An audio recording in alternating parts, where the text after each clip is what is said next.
Alors pour rebondir sur cette séquence consacrée aux manipulations de base d'un bloc, on a parlé ici de la palette de contrôle qui permet de jouer sur la position, la dimension, et donc je voulais simplement vous parler dans un deuxième temps de la palette de propriétés qui offre le parfait équivalent de ce que l'on vient de voir ici dans la palette de contrôle. Avec toutefois un petit rappel de ma part sur le fait que suivant l'environnement de panneau que vous avez choisi, vous aurez ou vous n'aurez pas la palette de propriétés à disposition. Donc vous l'aurez probablement dans un environnement de type les indispensables, mais vous ne l'aurez pas forcément dans un environnement de type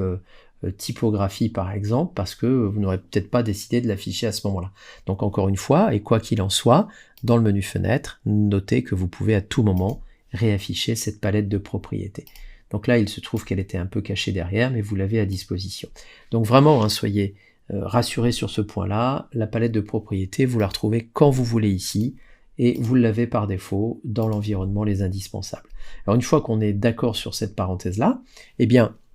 dans la palette ici de propriétés, je retrouve la notion de point de référence qu'on a évoqué tout à l'heure, ce qui me permettrait par exemple en fixant le point haut et en mettant un Y à 10, puisque j'ai des marges à 10, eh bien de positionner avec une extrême précision le bord supérieur de ce bloc-là par rapport à la marge, et tant que mon point de référence est fixé là-haut également, décider pourquoi pas de modifier la hauteur de mon bloc en millimètres, alors 60 par exemple, constatez que c'est le point bas qui a été bougé et que le point haut reste fixe grâce à mon point de référence, et enfin évidemment pourquoi pas intervenir sur la dimension du bloc de cette manière-là. La seule chose qui me paraît un peu manquante à mon goût,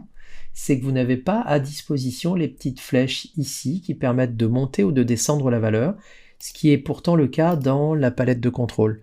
Alors c'est une petite comparaison évidemment, mais vous voyez ici j'ai ces petites flèches que je trouve pratiques que je n'ai pas là. Donc si je veux augmenter la largeur progressivement, vous voyez ici,